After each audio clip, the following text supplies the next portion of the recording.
एक दिन बादशाह अकबर ने अपने दरबारियों से 5 प्रश्न पूछे। उनका पहला प्रश्न था, सबसे श्रेष्ठ फूल कौन सा है? किसी ने भी तुरंत जवाब नहीं दिया। कुछ समय बाद एक दरबारी ने कहा, गुलाब, तथा दूसरे ने कहा, कमल। अकबर ने दूसरा प्रश्न पूछा, सबसे श्रेष्ठ दूध किसका होता है? इस पर सभी दरबारी आपस में बहस करने लगे। कुछ दरबारियों का मत था कि बकरी का दूध सबसे अच्छा होता है। कुछ कहने लगे कि गाय का दूध अधिक श्रेष्ठ होता है। तीसरा प्रश्न था, मिठास में सर्वश्रेष्ठ क्या होता है?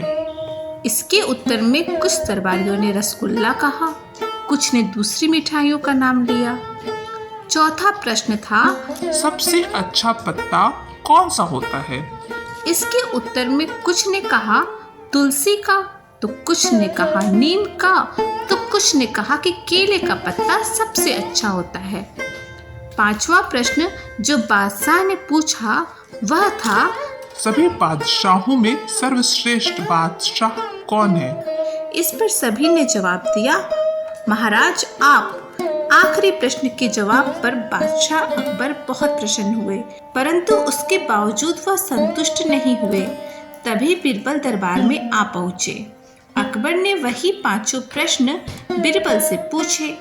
बीरबल ने अपनी बुद्धि का प्रदर्शन करते हुए सभी प्रश्नों के अलग अलग जवाब दिए। पहले प्रश्न के उत्तर में उन्होंने कहा, महाराज, सर्वश्रेष्ठ फूल कपास के पौधे का होता है, जिसके रेशे से बने कपड़ों से हमारा नग्न शरीर ढका जाता है।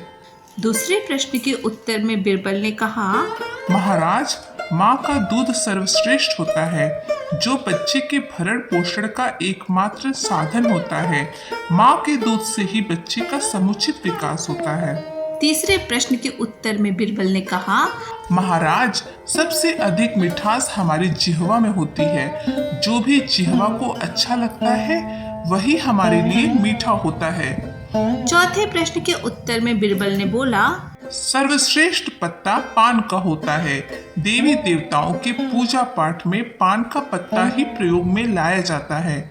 इसे शुभ लक्षणों वाला माना जाता है, इसलिए यह मित्र, शत्रु, मेहमान, नाते रिश्तेदार सभी के समक्ष प्रस्तुत किया जाता है। बादशाह ने बीरबल से अंतिम प्रश्न किया कि सबसे सर्वश्रेष्ठ बादशाह कौन है? इसका जवाब देते हुए बीरबल ने कहा, महाराज, राजा इंद्र सर्वश्रेष्ठ राजा हैं। उन्हें वर्षा का देवता कहा जाता है। यदि वर्षा न हो तो फसलें नहीं होंगी।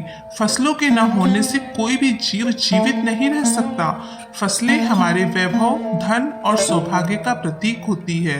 बीरबल के इन जवाबों को सुनकर बादशाह अकबर प्रसन्न व संतुष्ट हो गए। उनके साथ ही इन प्रश्नों के जवाब अन्य दरबारियों को भी बहुत पसंद आए।